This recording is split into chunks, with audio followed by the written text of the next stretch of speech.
आजकल तो हर किसी के घर में पानी ठंडा करने के लिए फ्रिज है, तो क्यों ही मटका खरीदेगा बेकार में। कोई भी भावना से मटका नहीं खरीदता है, जिसके चलते बेचारी भावना उदास हो जाती है और पूरे दिन कड़ी धूप में मेहनत करने के बाद भी भावना की मुश्किल से 1-2 ही मटके बिक पाते हैं। माँ आप आ गई, मैं कब से आपका इंतजार कर रही थी। दीदी दादी को भूख लगी है, बाबा ने भी सुबह से कुछ भी नहीं खाया है। भावना मुझे माफ कर देना, पति के होते हुए भी तुम्हें दिन रात मिट्टी के मटके बनाकर बेचने पड़ते हैं।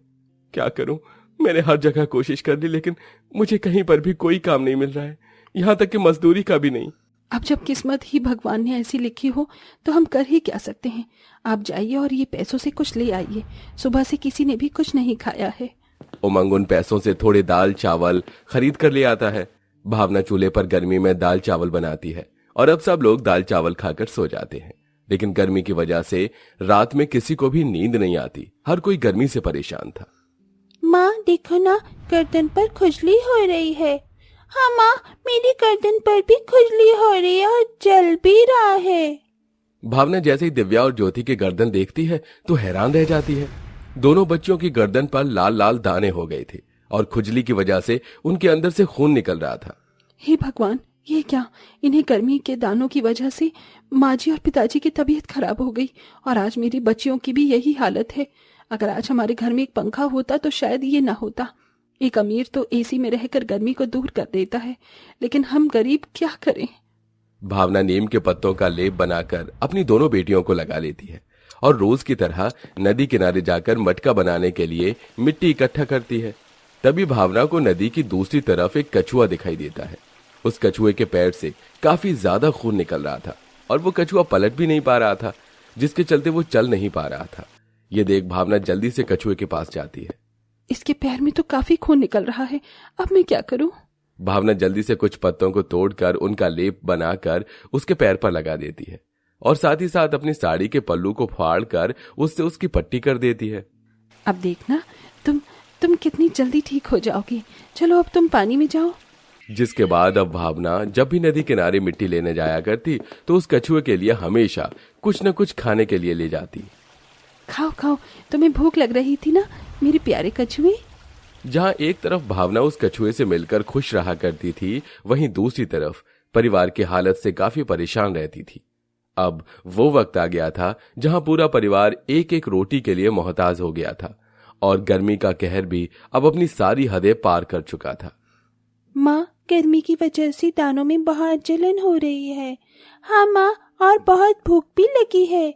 बहू कुछ कर, अब ये गर्मी और भूख और बर्दाश्त नहीं होती।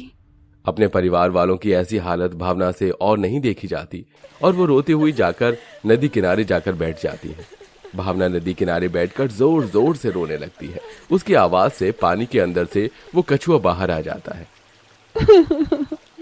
इतनी मेहनत करने के बावजूद भी मैं अपने परिवार को ना ही तो इस गर्मी से बचा पा रही हूँ और ना ही उन्हें रोटी दे पा रही हूँ। अब तो मेरे पास एक ही रास्ता है कि इसी नदी में कूदकर मैं अपनी जान दे दूं। नहीं भावना, ऐसा मत करना। ऐसा क्या हुआ जो तुम आत्महत्या करना चाहती हो?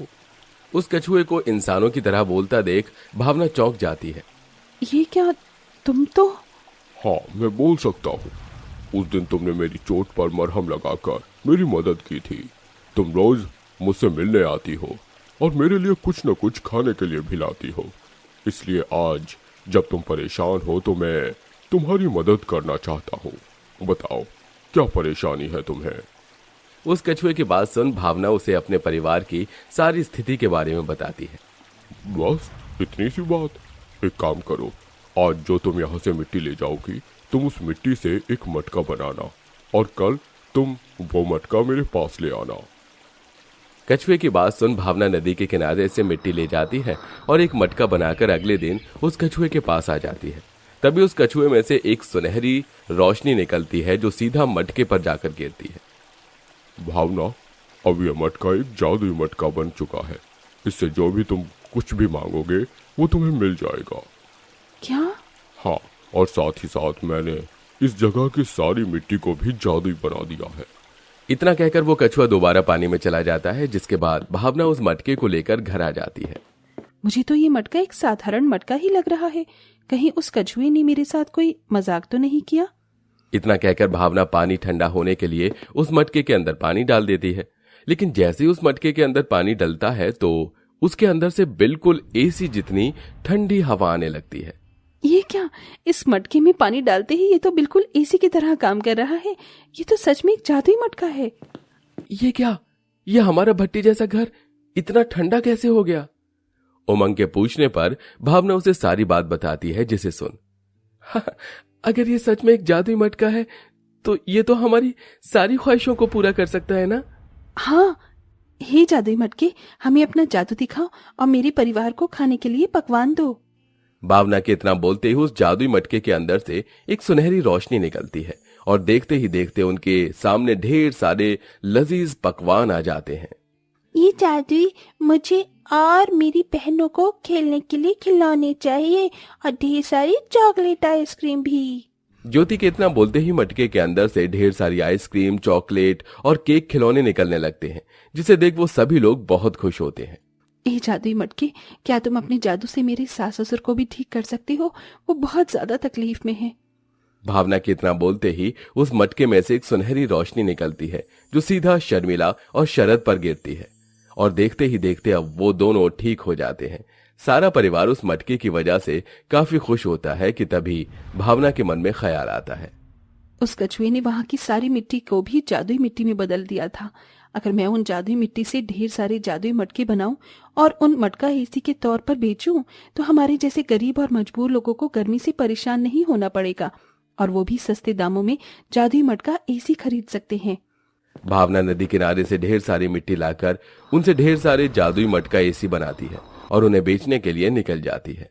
मटका एसी ले लो, मटका एक गर्मी से राहत दिलाने के लिए अब आ गया है सस्ता मटका एसी। क्या कहा तुमने? मटका एसी? ये तो मुझे सिर्फ एक मटका दिखाई दे रहा है। तुम क्या हम लोगों को पागल बना रही हो? नहीं मेम साहब, ये मटका एसी है ही। आपको यकीन नहीं होता तो मैं अभी आपको दिखाती हूँ। इतना कहकर भावना उस मटके के अंदर जैसे ही पानी डालती है तो उसके अंदर से ठंडी ठंडी एसी की तरह हवा निकलने लगती है, जिसे देख सभी कस्टमर हैरान हो जाते हैं। अरे ये तो सच में मटका एसी है। इसके अंदर से तो बिल्कुल एसी जितनी ठंडी हवा आ रही है। अरे मुझे तो लग रहा है कि मैं शिमला आ गया हूँ। अब जहां पहले पूरे दिन में कड़ी धूप में मेहनत करने के बावजूद भी भावना की 1 से 2 मटके ही बिकते थे, वहीं अब मटका एसी होने की वजह से सिर्फ कुछ घंटे में भावना के सारे मटके एसी बिक जाते हैं, जिसके चलते आज उसकी बहुत अच्छी कमाई होती है और अब भावना रोज उस जादुई मिट्टी से जादुई मटका एसी बनाकर बाजार में बेचती है। क्या तुम सच में ये मटका एसी हम लोगों को बिना पैसे के दे रही हो? हाँ बाबा, ताकि आप लोगों को इस भयंकर गर्मी से छुटकारा मिल सके। भगवान तुम्हारा भला करे। आज इस मटके एसी की वजह से हमारा परिवार और हम चैन की नींद सो पाएंगे। भावना वहीं गरीब और मजबूर लोगों को वो फ्री में मटका एसी देती है, जिसके चलते कई गरीबों को गर्मी से छुटकारा मिलता है और सिर्फ कुछ ही वक्त में भावना मटका एसी की वजह से काफी ज्यादा फेमस हो चुकी थी। और अब भावना सड़क पर मटका एसी बेचने की बजाय एक बड़ी सी दुकान खोल लेती है और वहां मटका एसी बेचती है। अपने अच्छे कर्म और मेहनत से आज भावना ने अपनी पूरी परिवार के साथ साथ कई गरीब लोगों को भी गर्मी से राहत दिलवाई थी। इसलिए हमें कभी भी कोई अच्छा काम करने से खुद को नहीं रोकना चाहिए। आपके एक अच्छे काम के फल के साथ साथ कई और लोगों की मदद हो सकती है।